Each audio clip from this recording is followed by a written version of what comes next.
There's a certain team in the NFL that seems to have new hope every other season, but yet they fill up the loss column like hardly no other in the NFC year after year. Yes, there's a new coach and once again new hope for the Chicago Bears. It's NFL preview number 18 of 32 here on the Datitude podcast. And to the aforementioned open, over the past 15 seasons, the Bears have more wins than only Carolina, Washington, and the New York Giants. Yes, they have even fewer than Detroit, who just got good like 2 years ago. But is the new hope this year justified? They hired an offensive guru as head coach, as Ben Johnson was a big reason why Detroit became a good team. He has a challenge with the first pick of the 2024 NFL draft.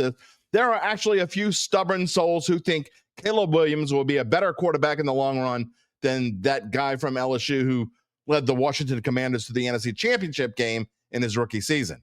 We don't want to mention any names or anything.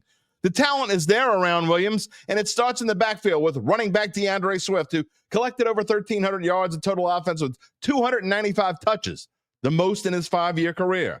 And there's receiver DJ Moore, whom they got from Carolina before last season, and he made a big impact as Williams' top target, 2 catches shy of 134 short of 1,000.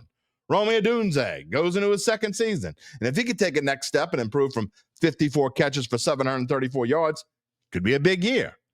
But while it's great we expect the offense to go up, and it's hard not to go up when you are 32nd in the NFL, that's last for those of you who can't remember how many teams there are, but the Bears defense wasn't much better.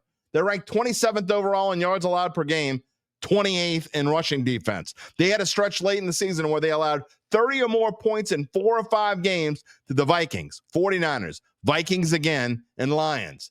Chicago gave up 119 or more rushing yards in all but 4 games last season, and in all but 1 of their last 7 games. But what about their schedule, Jim Derry?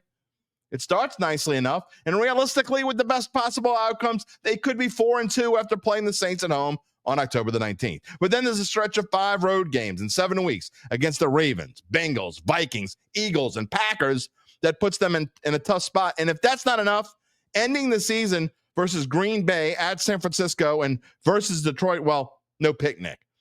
This is one of 10 or 12 over-unders I like enough to bet. You can have as much hope for Ben Johnson as you want, and you can prognosticate the resurgence of Caleb Williams to his form at USC. But I dare you to tell me how in the hell this team is going to finish the season with a winning record after going 5-12 last year. 3 words. It ain't happening. Sorry. Oh, well, that's 4, but who's counting? You catch my drift.